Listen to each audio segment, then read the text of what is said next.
Nobody wants to hear about the ways in which they suck, especially if they didn't ask. Hi, welcome back, angels, baddies and bitches, to my channel. I'm Amber Akilla. I hope everyone is doing well.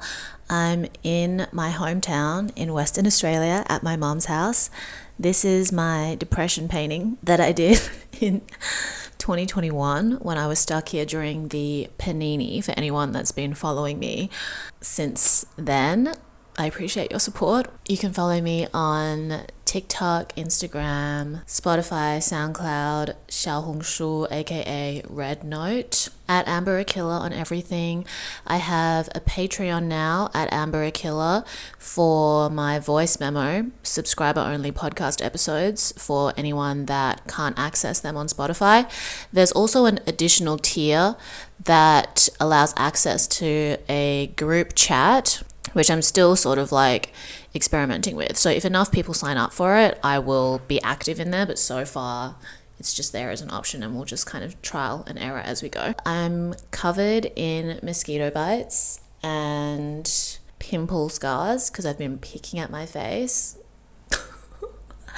I'm also sunburnt a little bit on my back, but also tan.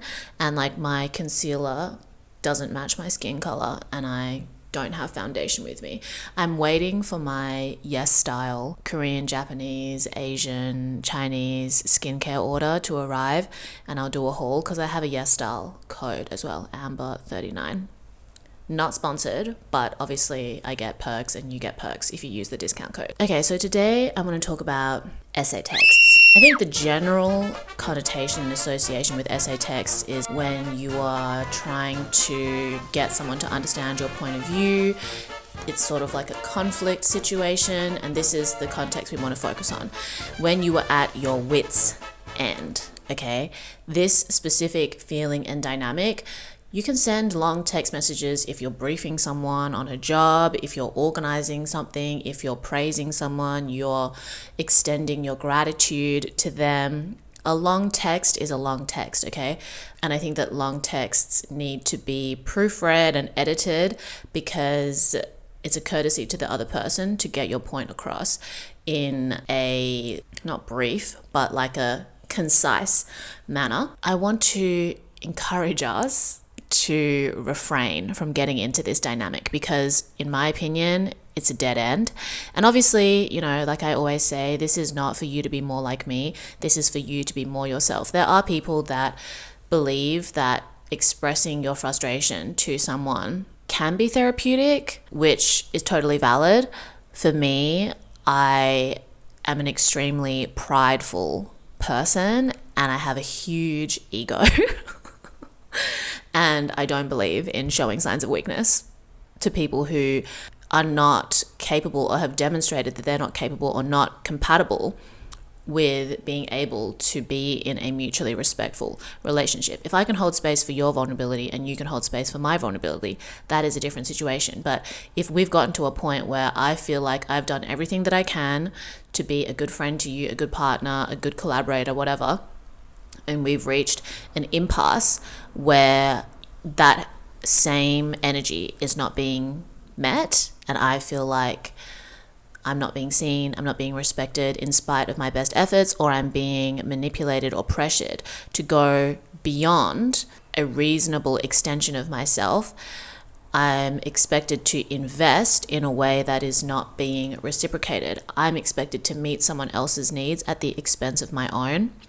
I'm at my wit's end. No essay text. Keep it brief and just step back. I'm sure we've all heard the tactic of like writing things in your notes app instead of sending the message, okay? I fully stand by that technique. I think it's so important. I always talk about thought dumping and positive affirmations, and that practice has had a huge impact on my mental health and like completely rewired my brain and the way that I approach my relationship with myself and others, and it is discussed in my Hot Girl Habits video. But if you have a semi-regular practice of sharing your thoughts with yourself without judgment, you can write about your relationships with other people, your frustrations in certain relationships, and the most unhinged thoughts that you have, putting it out on paper. You don't have to reread it, but you just have to practice taking the trash out, basically. You need to organize and clean your mental palace so that when you are in conflicts with other people, it's much easier to get to the core of why you feel this way and how you can move forward in a way that is in alignment with your best self, your higher self, being hot and having fun, okay? To me, essay texts when I'm at my wit's end is not part of my definition of being hot and having fun. When you've reached your wit's end, the first thing I think is to confront yourself. Self-confrontation is so important. And I want to do a separate video on confrontation in general and how confronting the self, confronting and taking responsibility for the consequences of the decisions that you've made without judgment, having self-compassion, especially in a practice of meditation or thought dumping and journaling, you will be able to streamline your communication to others. And the steps that you take, whether that's towards a relationship or away from a relationship, towards your best self or potentially on a downward spiral, you're able to see the paths and the options available to you much more clearly when you do that. So step one, write it out to yourself. This is how I feel. This person did this. I want to smack him in the face. I regret the day that they were born. I regret the day that I met them. There were these things that were nice, but ultimately the pain that I'm experiencing now, the frustration that I'm experiencing now is not worth another day, another second. Okay, I need to step away. Stepping away means that this energy that I was hemorrhaging in this relationship is now available for me to reclaim in my relationship with myself or in other relationships that I've neglected in service of this relationship or in service of new relationships or just a new hobby, a new whatever. Having those conversations with yourself in paper kind of solidifies it in a way and takes it out of your mind and into your physical reality without relying on another person to validate you in order to feel validated. You are self-validating how you feel and what you think, regardless of whether that is useful for your goals in being hot and having fun, but having it out in front of you means that it's not just swirling around in your brain anymore. You know, like when you have anxiety, a lot of the time it's just the same thoughts being recycled over and over again. And when putting it out on paper as regularly as you need to until it's no longer swirling in your head and you replace it with positive thoughts, that is how I approach mental self-care. In this process, it facilitates step 2, which is being honest with yourself about the decisions that you've made and the outcomes that it's created and taking responsibility for your role in that. You can be victimized and still recognize that a previous version of you had blind spots that you are now becoming aware of, okay? You're not a bad person. This is not a reflection of your self-worth. And this isn't victim blaming either. It's just like, I now have new information that can prevent me from continuing this cycle. It's not that I'm a bad person, that I'm not worthy, that I'm not enough, that I'm dumb, that I'm an idiot. It's like, okay, I didn't know before, I was ignorant. New information has been made available to me as time has passed, and it would be dumb of me to continue without incorporating and integrating this new information into the way that I behave. My desire to remain ignorant to the writing on the wall and the responsibility that I have in this situation is going to be a detriment to me. And sometimes it's about differentiating your ego and your spirit. Your spirit wants to be integrated, wants to be nurtured, and wants the best for you. You are here to live out some kind of journey, some kind of experience that allows you to be expansive and that allows you to have a positive contribution to the world around you. But your ego is a concept that your mind creates around your spirit, or to limit your spirit if you don't develop a healthy awareness of it. I've talked about, the difference between a broken heart and a bruised ego, and I do want to expand more on this topic as well. It's very complicated and difficult for me to articulate, but I'm working on it. But yeah, think about your spirit is just your existence, okay? And that is contained in your physical body. This is the vessel that carries you through this experience of life, and your mind is the machine, or is the facility, the system that creates the story around this experience. And sometimes your mind tricks you into protecting your ego, this concept that you've created subconsciously and consciously, in a way that is detrimental to your spirit. And that is summarized in this phrase that I use very often: meeting other people's needs at the expense of your own. When you were doing that, you might think that because I'm so associated in my ego, my self-concept is so associated with this person and this relationship and the outcome of this relationship. I want this relationship to go well because I have something to prove to myself, to my friends, or to the people that know that I'm in a relationship with this person. For the purposes of this example, I'm going to make decisions that will protect this image, this concept of me and the concept of this relationship, even though the reality that I'm experiencing, the harm that is occurring to my spirit in the process of doing this, is actually setting me back, is causing pain, is hemorrhaging energy, and is indirectly affecting the relationships in my life with people who actually care about me, with people that want to see me be happy, who have a win-win approach to relationships. There are a lot of people out there that are happy to see someone suffer in order for them to do well. They don't really care if you're suffering or not, or they don't even know that you're suffering, because at no point did you even communicate that the way that you were being treated or the way that you felt wasn't pleasant for you. Okay, you just pretended that everything was okay, and you repressed or suppressed the way that you felt. You weren't honest about it with yourself or this person or the people around you, and now you are at your wit's end. This person is confused about your retaliation or the conflict that you're experiencing because you weren't honest with yourself, least of all with them. But it doesn't really matter regardless. I think that we want to avoid essay texts, because when you are at your wit's end and sending those kinds of messages, it's an attempt for you to have somebody else take responsibility for the consequences and the outcomes of your decision making that you are not yet taking responsibility for. You're wrong, you need to agree with me on this.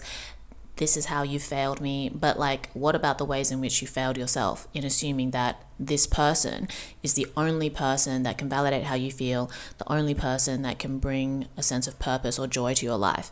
You know, you've narrowed your focus onto this person and to this concept, when in reality, you just detaching a little bit, just taking a little step back would allow you to diffuse your awareness, practice gratitude for the things in your life that are going well, or the people in your life that treat you with respect, or the ways in which you could change your behavior so that you don't get stuck in this cycle, so that you don't double down on something that ultimately is not allowing you to be hot and have fun.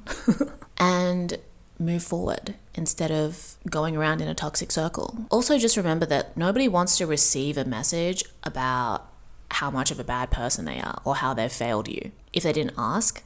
And also, if you're dealing with someone that's kind of like a little bit narcissistic or extremely selfish, when you are at your wit's end and they're not willing to validate how you feel, and you aren't willing to validate how you feel either, they can manipulate you by saying, well, tell me how I can do this correctly.